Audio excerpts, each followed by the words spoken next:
मुबारक शख्सियत पर और आपकी सीरत यकीनन लाजवाब है। अब्दुल हबीब भाई, क्या फरमाएंगे आप सईदा कायनात की शान में? क्या बात है, आपने जुमला बड़ा प्यारा कहा कि वाकई उनकी शख्सियत ही लाजवाब है। यानी मैं सोच रहा था कि एक ही शख्सियत में कितनी डायमेंशंस हैं। यानी आप एक ऐसी रोल मॉडल हैं कि माँ कैसी होनी चाहिए, ज़ौजा कैसी होनी चाहिए, बेटी कैसी होनी चाहिए, रहनुमा कैसी होनी चाहिए।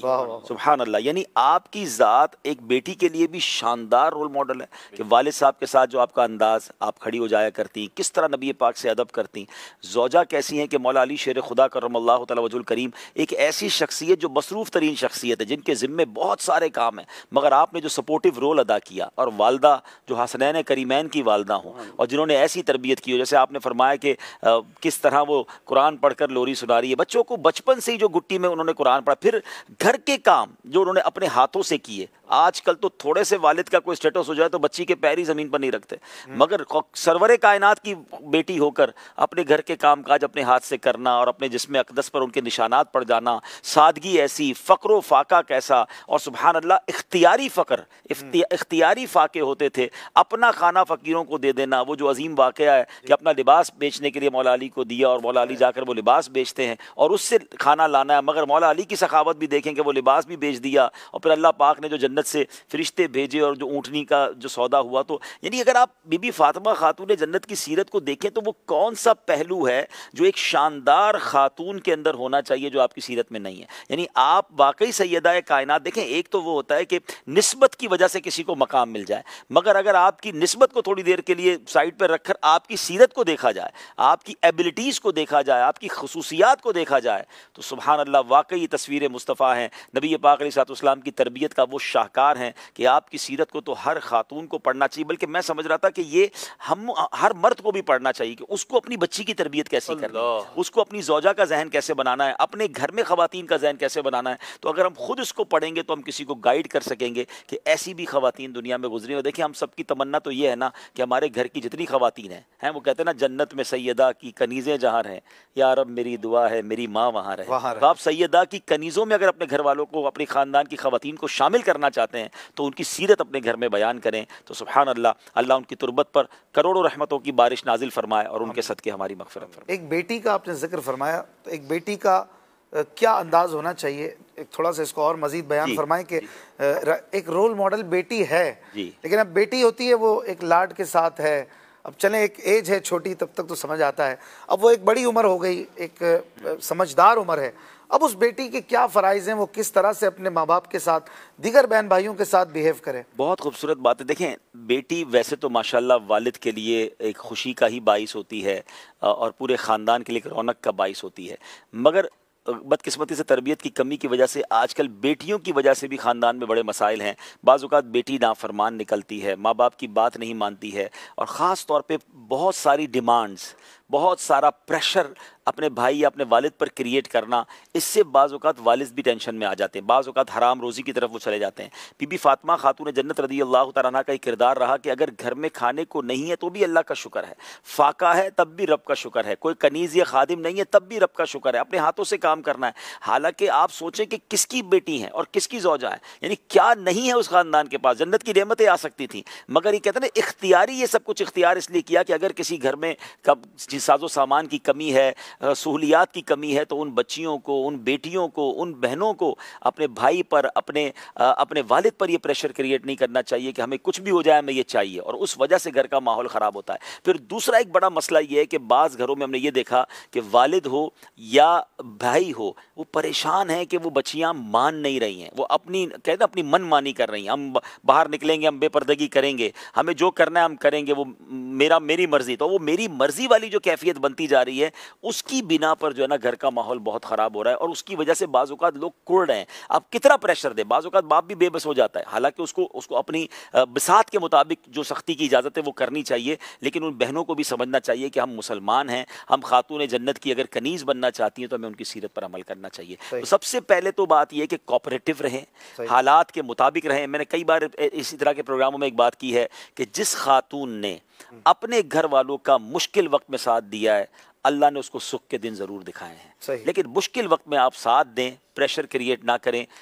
आधा निवाला है तो आधे पर खुश रहें, अल्लाह इंशाअल्लाह दस्तरखान भी वसी करे। लेकिन यहाँ जब खातून का जिक्र आता है तो बीवी ही जहन में आती है। नहीं, बेटी का बड़ा किरदार का भी, ये खातून में बेटी भी बिल्कुल। देखिए घर की तमाम खवातीन का किरदार है ना। देखिए बाज़ औक़ात माँ सब्र कर रही होती है मगर बेटियां जो है वो नहीं मान रही होती हैं। बेटियां घर का जनाब वालिद पे प्रेशर का सबब बन रही होती हैं। लेकिन जिस घर की खवातीन मर्द के साथ खड़ी हो जाए ना कि आप फिक्र ना करें, हम आपके साथ हैं, आपकी मुश्किल में भी आपके साथ हैं, आपके दुख में भी आपके साथ हैं, यकीन करें वो बंदा बड़े बड़े तूफान झील जाता है। लेकिन अगर जो घर आकर बेचारा बाहर के तूफानों से घबरा कर घर आता है और वहाँ भी उसको ताने सुनने को मिले, वहाँ भी उसको प्रेशर क्रिएट हो, वहाँ भी जनाब उसकी बात ना मानी जाए तो वो बंदा अंदर से टूट जाता है। तो खुदारा घर की खवातीन को अपने मर्दों का साथ देना चाहिए। ये वाकई टफ टाइम है इस वक्त, बिलखुसूस अगर मैं पाकिस्तान की बात करूं तो एक ऐसा वक्त है कि बहुत सारे मर्द हजरात तकलीफ में हैं, टेंशन में हैं, वो आपको बाज़ औक़ात कह भी नहीं पाते, वो बार क्या क्या सुनकर आ रहे हैं, वो बार बार पैसे गिन रहे होंगे कि घर पे ये चीज़ें देनी है। अब आपकी तरफ से अगर उन्हें मुस्कुराहट नहीं मिलती है, आपकी तरफ से उन्हें सपोर्ट नहीं मिलता है तो बंदा फिर अंदर से टूट जाता है और फिर डिप्रेशन की तरफ भी चला जाता है। जो आपने बात की थी अभी के मर्दों को भी पढ़नी चाहिए, अशफाक भाई एक रिवायत मेरे सामने है, बड़ी तफसीली रिवायत है, उसका खुलासा पेश करता हूँ। एक दफ़ा बारगाह हज़रत सैयदुना फ़ातिमा रदियल्लाहु ताला अन्हा की बारगाह में, सैयदतुना फ़ातिमा रदियल्लाहु ताला के पास घर पर हुज़ूर नबी रहमत सल्लल्लाहु अलैहि वसल्लम तशरीफ़ लाए और आपने इजाज़त मांगी अंदर जाने की। अच्छा, इजाज़त मांगी, जब इजाज़त मांगी तो सैयदा फ़ातिमा रदियल्लाहु ताला अन्हा ने उज़र पेश किया कि मेरे पास लिबास जो है वो बड़ा महदूद है। अच्छा, तो हुजूर नबी करीम सल्लल्लाहु अलैहि वसल्लम ने बताया कि ऐसे ऐसे ऐसे सेट कर लो। कहा ओढ़नी नहीं है। हुजूर नबी करीम सल्लल्लाहु अलैहि वसल्लम ने अपनी चादर मुबारक दी कि ये ओढ़ लो। और फिर तशरीफ़ लाए तो पूछा कि फ़ातिमा अपना हाल क्या पाती हो। तो हज़रत सैयदा फ़ातिमा रदियल्लाहु ताला अन्हा ने अर्ज़ की या रसूल तकलीफ़ है और बहुत तकलीफ़ है। तो फरमाया क्या तुम इस बात पर राज़ी नहीं हो कि तुम जन्नत की औरतों की सरदार हो। यानी वो जो आप बात कह रहे थे कि मर्द पढ़ें, मैं सोच रहा था यहाँ पे हम अपनी बहन बेटियों को तसव्वुर करके सोचें।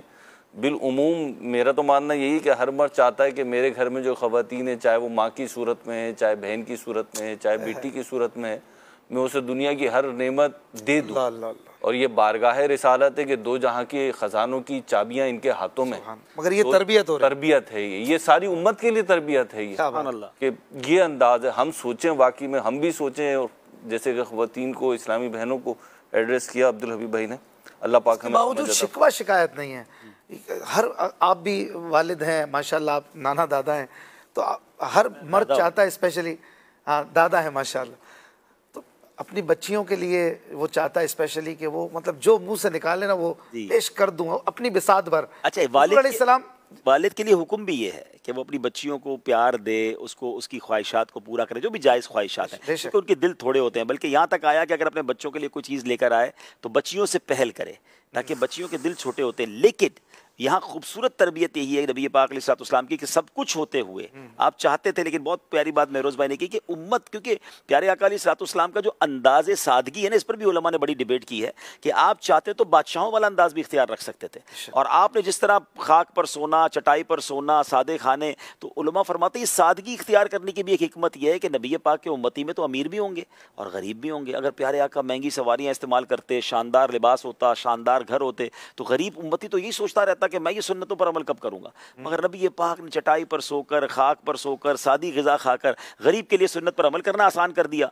अमीर डेलिबरेटली चाहे तो सादगी इख्तियार करके सुन्नत पर अमल कर ले। तो कितनी कमाल की बात है कि अपने गरीब उम्मतियों का ख्याल रखा। जो ना भूला हम गरीबों को रजा, याद उसकी अपनी आदत कीजिए। सुभान अल्लाह, माशाअल्लाह, क्या बात है। हज़रत सईदा कायनात की एक बड़ी प्यारी वसीयत भी है, वो भी अगर बयान हो जाए। सैयदा कायनात हज़रत सैयदा फ़ातिमा रदियल्लाहु ताला अन्हा ने अपने इंतकाल के वक्त जो वसीयत फरमाई, उसमें से एक वसीयत ये थी कि मेरा जनाजा और तदफीन जो है वो रात में हो। अच्छा। और उसका रीज़न ये खुद ही बयान फरमाया कि उसका रीज़न ये कि ताकि किसी गैर महरम की नज़र ना पड़े। अल्लाह। और इसको कनेक्ट कीजिए ज़रा वहाँ से कि एक दफ़ा हुज़ूर नबी करीम सल्लल्लाहु ताला अलैहि वसल्लम ने सहाबा इकराम आलिम व रिदवान से पूछा कि औरत के लिए सबसे भलाई वाली चीज़ क्या है। तो जवाब सुझा ही नहीं दिया। हज़रत मौला अली रदियल्लाहु ताला घर तशरीफ़ लाए, हज़रत फ़ातिमा को बताया तो हज़रत फ़ातिमा रदियल्लाहु ताला अन्हा ने फरमाया कि आपने ये जवाब क्यों ना दिया कि औरत के लिए भलाई वाली बेहतरीन बात यह है कि वो किसी नामहरम को ना देखे। अच्छा। और उसे कोई नामहरम। वाह वाह वाह वाह, सुभान अल्लाह। पर्दादारी और जिसे कहते हैं ना कि वो कल्बी तहारत ऐसी थी कि बावजूद कि उनसे ज़्यादा दिल किसका साफ होगा, और उनकी तरफ अगर कोई निगाह उठेगी, अव्वलन तो उठेगी नहीं कि अजमत के बावजूद झुकी रहेगी, लेकिन वो अकीदत के अलावा होगी क्या। लेकिन वहाँ पे ज़ौक़ शौक़ देखिए कि इंतकाल के बाद अगर फ़िक्र है तो ये कि मेरी पर्दादारी और मेरी जो पर्दे के मामलात हैं वो रहे। नबी पाक अलैहिस्सलाम के दुनिया से पर्दा फरमाने के बाद जब एक ही बार मुस्कुराई, मुस्कुराने की वजह भी ये थी कि आपको कोई ऐसी डोली दिखाई गई कि जिसके जरिए आपको अंदाजा हुआ कि आज जब आपकी बैयत जनाजे में लेकर जाया जाएगा इस डोली में, तो किसी गैर मर्द खजूर वो इस तरह जो है ना वो सुभान अल्लाह। भी आप देखें कि मरने के बाद भी मेरे जिस्म पर किसी गैर मर्द की नज़र ना पड़े। ये क्या तहारत थी और क्या खूबसूरत जुमला आपने फरमाया कि औरत के लिए अफजल चीज़ ये कि उसे कोई गैर मर्द ना देखे।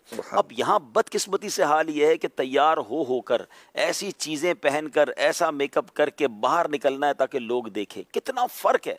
और फिर इसको कहते हैं इसमें क्या हरज है, इसमें क्या हरज, यानी उनको ये एहसास भी नहीं होता कि हम क्या करने जा रही हैं। ठीक है, मर्द अपने घर वालों के लिए, अपने शौहर के लिए जीनत करने की इजाज़त है, लेकिन काश हमारी बहनें जो आज इस प्रोग्राम को देख रही हैं खुद से, वालिद कितना समझा लेगा, भाई कितना समझा लेगा, आप खुद से ये फैसला करें ना। और मैं एक और बात कहूँगा, जो आप बात कह रहे थे ना कि हमें पढ़ना चाहिए और घर में बीबी फातिमा की सीरत को बयान करना चाहिए। मैंने खुद एक्सपीरियंस किया है ये बात को महरोज़ भाई। मर्द कितनी कोशिश कर ले घर का माहौल बदलने की, अगर घर की एक औरत बदल जाए ना और वो नेक बन जाए, आप देखें घर का माहौल कैसे बदलता है। जो इम्पैक्ट लेडीज़ डालती है ना घर के माहौल को बदलने में, अगर आपके घर में कोई एक इस्लामी बहन बा पर्दा हो जाए, बा अमल हो जाए, तहज्जुद गुजार हो जाए, उसका जो इम्पैक्ट आता है ना बच्चों पर और घर पर, अल्लाह अकबर, वो अमेजिंग होता है। तो वाकई हमें अपने घर में खातून जन्नत रदी अल्लाह तआला की सीरत को बयान करना चाहिए और अल्लाह हमारी माओ बहनों को उस पर अमल करने की। क्या बात है, माशाअल्लाह। बतौर बीवी भी आपने कुछ बात की, बतौर बेटी भी की, कुछ बतौर माँ भी तस्करा फरमाएं कि माँ होने के साथ साथ वो कैसे कनीज़ फातिमा बन सके। देखिए ना, बीबी फातिमा खातून जन्नत ने अपने बच्चों की तरबियत कैसे की, आपने हसनैन करीमैन की तरबियत कैसे की, उनको बचपन से नमाजी बनाया, बचपन से उनको इबादत गुजार बनाया, उनको सखावत कैसी सिखाई। यानी हसनैन करीमैन की सखावत जो झलकती है, यकीनन ये नबी पाक अलैहिस्सलाम का फैज़ान नज़र है। मगर खातून जन्नत माँ तो पहली दर्जगा होती है ना, तो माँ की जो तरबियत के शाहकार हैं जन्नती नौजवानों के सरदार, तो यकीनन हमें अपने बच्चों को, आजकल की माएँ अपने बच्चों को छोड़ देती हैं, मोबाइल दे दिया हाथ में तो वो जो भी देख रहे हैं देखें, माँ की जान छूट गई, स्कूल कौन से में जा रहा है, बस अच्छी डिग्री आनी चाहिए। एक अजीब रेस लगी हुई है कि भाई हमें तो इस फलां स्टैंडर्ड के स्कूल में पढ़ाना है। आपके बच्चा दुनियावी तालीम में तो बहुत आगे बढ़ गया, मगर उसको तरबियत क्या मिल रही है, वो क्या इस्लाम सीख रहा है, क्या उसको दीन की कुछ बातें समझ आ रही है। वो बातें हो रही हैं स्कूल कॉलेजेस में या दुनिया के मुख्तलिफ इलाकों में, तो हम जब जाके सुनते तो कपकपी तारी हो जाती कि माँ बाप को शर्म नहीं आती कि ऐसी जगह पर अपने बच्चों को भेजने जाओ, उनके ईमान खतरे में आ गए। तो खुदारा अगर वाकई खातून जन्नत से इंस्पिरेशन लेनी है, उनकी सीरत पर अमल करना है, तो अपने बच्चों के दीन ईमान की भी फिक्र करें। हर चीज़, मैं नहीं कहता दुनियावी तालीम ना दिलाएं, दुनियावी तालीम के और भी तरीके हैं। अल्हम्दुलिल्लाह तो दावत इस्लामी ने अपने स्कूल बनाया, हमें अंदाज़ा है कि हमारे Darul Madina one of the top school में नहीं आता, लेकिन हमें यह पता है कि हमारे दारुल मदीना में ईमानियात की हिफाजत है, उसकी अखलाक की तरबियत होगी, उसको दीनदार बनाया जाएगा। आप उसको कंपेयर कर रहे हैं कि दुनिया के उस स्कूल से कि जनाब उसकी उतनी शानदार तालीम है, तो उसके साथ साथ जो दीगर खराबी आ रही है उसको कहाँ से आप कवर अप करेंगे। तो पहले तो दीन है ना, हमारा ईमान है। तो अल्लाह करे ये बात समझ आ जाए लोगों को। ज़बरदस्त जवाब माशाअल्लाह। घर के काम करने में आजकल बड़ी सुस्ती हो गई है और ख़वातीन का इसमें बीमारियां भी इसीलिए बढ़ रही हैं। बीमारियां भी बढ़ रही हैं, बीमारियां इसीलिए इसका क्या ताल्लुक बीमारियों से? इतना ताल्लुक है कि देखें ख़वातीन को हार्ट अटैक की शरह बहुत कम थी। ख़वातीन जो हैं वो कहते हैं कि मर्द पहले चले जाते हैं, औरतें फिर भी बाकी रहती हैं। तो उसकी शायद बड़ी वजह यही थी कि वो काम करती थी, अब वो भी साथ साथ ही चली जाती हैं क्योंकि अब वो हिलना जुलना ही ख़त्म हो गया है। अब हर काम जिन लोगों ने मासियों से करवाना है, मैं तो कहता हूँ अगर आपको अल्लाह पाक ने ये अफोर्ड करने की सलाहियत दी भी है ना कि अगर आपके पास माल है, आप अपने घर में मेड रख सकते हैं, फिर भी घर के कुछ काम काज करें। ये जो सफाई सुथराई थी ना, उससे बड़ी एक्टिव हो रहती है। अब बताएं, औरत मर्द तो फिर भी बाहर जाता है, काम पे गया, काज पे गया, चलो पैदल चल गया, और जिस घर में औरत के पास बज़ाहिर कोई एक्टिविटी बची नहीं है सिवाय ऑर्डर देने के या फ़ोन पे बात करने के, तो फिर उसकी सेहत ही ख़राब होनी है। तो फिर बहुत सारी बीमारियाँ हो गई, बाकायदा हार्ट अटैक बढ़ गए औरतों में फैटी लिवर और बहुत सारी इस तरह की प्रॉब्लम्स हैं। तो आपको स्मार्ट रहने का एक बाकायदा कुदरती वर्जिश मिली है। अच्छा, फिर एक और बात ज़रूर है कि जो औरत कुछ ना कुछ घर का काम ज़्यादा करे तो अच्छी बात है, कुछ ना कुछ करती है ना तो हर दिल अजीज़ भी बन जाती है। हाँ, अगर सास ससुर भी घर में हैं या फैमिली बड़ी है, काम करने वाली औरत, अमीर अहले सुन्नत ने अपनी किताब में भी लिखा है कि पर्दे के बारे में सवाल जवाब में कि घर वालों की खिदमत करने वाली औरत की घर में वैसी वो और फिर बच्चे बड़े होकर भी वो चीजों को देख के बड़े होते हैं तो याद करते हैं। एक और पता है क्या प्रॉब्लम हो गया है कि हमारे जमाने में चूंकि माएँ काम करती थी तो उनकी बच्चियों को शुरू से खाना पकाने आता था, सफाई सुथराई आती थी, बर्तन धोने आते थे। अब माई कुछ नहीं कर रही तो उसकी बच्ची क्या सीखेगी, और बच्ची नहीं सीखेगी तो ससुराल में जाके क्या करेगी। हर ससुराल में जरूरी तो नहीं कि सारी आसाइशें हों, तो घर के काम करने की प्रैक्टिस की बरकत से आप अपनी बच्ची को भी प्रैक्टिकली प्रैक्टिस करवाएंगी, तो आने वाले घर में उसके लिए आसानी रहेगी और मरने के बाद भी याद रहेंगी। हम देखते हैं बाज लोग कह रहे होते ना कुछ खाते हैं, हमारी वालदा ऐसा बनाती थी, हमारी वालदा ऐसे रखती थी, हमारी वालदा ऐसे करती थी, हमारी वालदा मासी से ऐसा बनवाती थी। अब ये कहेंगे। एक और बात किसी ने कही कि बहैसियत बीवी बिलखुसूस आपके पास रीजन होने चाहिए, शौहर के दिल में घर करने के रीजन होने चाहिए। एक जुमला मैंने पढ़ा था कि शौहर के दिल का रास्ता पेट से जाता है, ये भी एक रीजन है। ये एक रीजन है। तो रीजन होने चाहिए कि आपके घर के जो अफराद हैं उनके लबों पे आपका नाम रहे, उनके जहन में आपका काम रहे, और वो रीजन ही जब आप खत्म करते चले जाएंगे तो फिर ना आप याद रहेंगे, ना दिमाग में होंगे, ना जबान पे होंगे। तो रीजन रखें, उसके काम काज जो घर के हैं ना उसमें इन्वॉल्वमेंट होगी। देखें किसी कंपनी में भी जो एम्प्लॉय बढ़कर काम कर रहा होता है ना, फिर ऊपर वाले ऑफिसर्स को भी उन्हीं का नाम याद आ रहा होता है। हजरत एक जुमला याद कर लें, माल उसी का बिकता है जिसका दर्जन 13 का होता है। ठीक है, बस ये वाली बात है, सिंपल फार्मूला है। दर्जन सारी दुनिया 12 में देती है, जो 13 का दर्जन देता है ना माल उसका बिकता है। तो जो एम्प्लॉय अपने काम से ज्यादा काम, अपने वक्त से थोड़ा ज्यादा वक्त देता है, वो फैमिली मेंबर जो बाकी फैमिली मेंबर को बाकी लोगों से ज्यादा आउटपुट देता है, तो उसका माल बिकेगा, उसका नाम चलेगा, वो हर दिल अजीज हो जाएगा। और जो फ्रूट वाला 12 के बजाय 13 दे दे। हाँ, आप देख ले 10 रेडियां लगी हुई और एक बंदा आवाज लगाए मेरा दर्जन 13 का है, तो बताएं सारे लोग कहाँ जाएंगे। ये फॉर्मूला बताया था कि हाँ, मिसाल बड़ी अच्छी है कि आप एक्स्ट्रा देंगे तो आपकी जो ना आप लोगों के दिलों में जगह बना लेंगे। एक बात मुझे अब्दुल हबीब भाई ने भी बताई थी, मैं ऑन एयर अर्ज करता हूँ कि फरमाया था एक दफ़ा मैं कोई उज़र लेकर गया था तो फरमाया महरोज मुश्किल काम करने की आदत डालो। मेरी और हाजी साहब की बात हुई थी। अच्छा। मैं किसी चीज़ से माजरत करने गया था और ऐसी तरबियत फरमाया माशाल्लाह एक और चीज़ मुझे दे दी। अच्छा। तो मुश्किल काम करने की आदत डालो। फिर अपनी भी कुछ प्रैक्टिसेस बताई थी और फिर अल्हम्दुलिल्लाह किसी हद तक ली। तो अशफाक भाई मुश्किल रास्ता जो होता ना वो खाली रास्ता होता, क्योंकि उस पर हर कोई जा नहीं रहा होता, उस पर आपका कोई मुकाबिल नहीं होता। तो घर में भी और कंपनी में भी वो काम करने की कोशिश करें जो कोई नहीं कर रहा, क्योंकि फिर आपका कोई मुकाबिल नहीं होगा। माशाअल्लाह।